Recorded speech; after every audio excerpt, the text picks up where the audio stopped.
दरअसल केंद्रीय गृह राज्य मंत्री ने एक कार्यक्रम में शिरकत करने पहुंचे थे, जहां उनसे यह सवाल किया गया कि आगामी लोकसभा चुनाव में भाजपा का सीएम चेहरा आपको बताया जा रहा है। इसके बाद इन सवालों का जवाब देते हुए उन्होंने एक बड़ा खुलासा कर दिया है। बता दें कि उन्होंने सीधे तौर पर कह दिया है कि वर्तमान में लोग भले ही मेरे नाम की चर्चा मुख्यमंत्री के रूप में कर रहे हैं, लेकिन हकीकत ये है कि भारतीय जनता पार्टी में 2 दर्जन से अधिक ऐसे नेता हैं जो मुख्यमंत्री बन सकते हैं।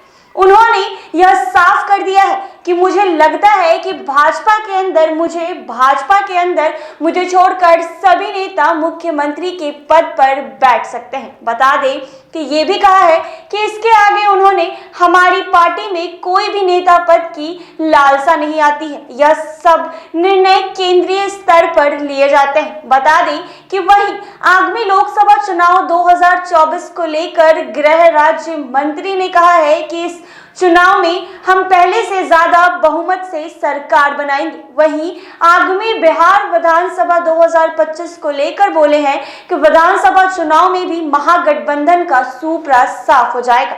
आपको बताते चले कि बिहार में जदयू और भाजपा अब अलग हो चुकी है। जदयू ने एनडीए से खुद को अलग कर दिया है और इस बदले सियासी समीकरण में अब जदयू महागठबंधन में शामिल होकर सरकार में है।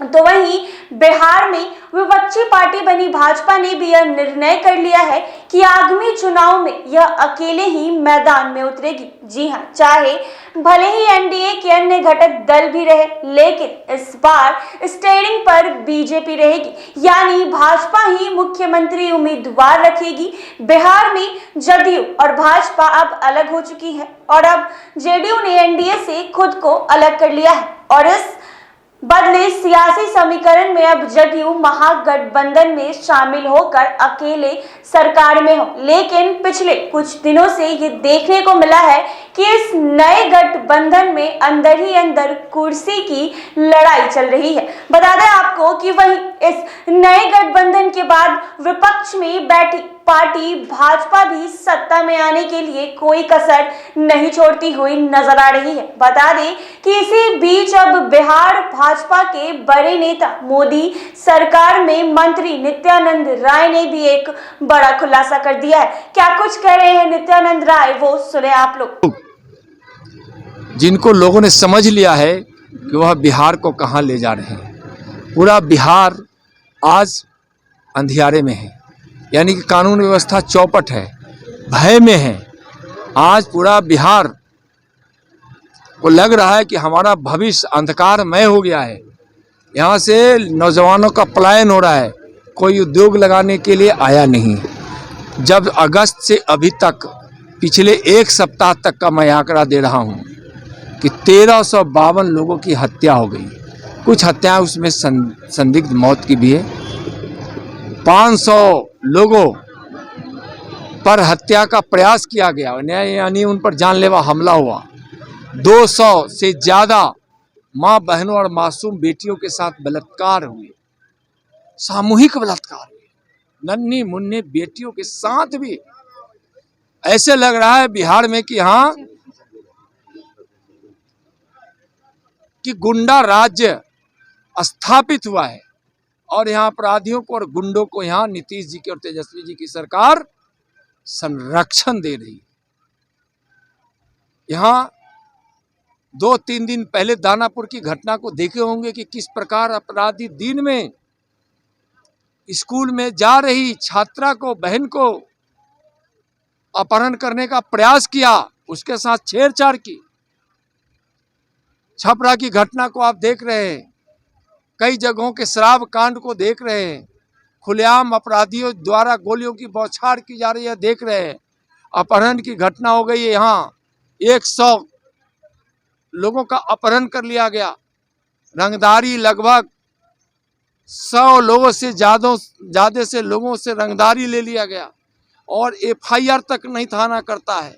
आंकड़ों का और बड़ा आकार होता यदि सभी एफआईआर हो गए हुए होते तो।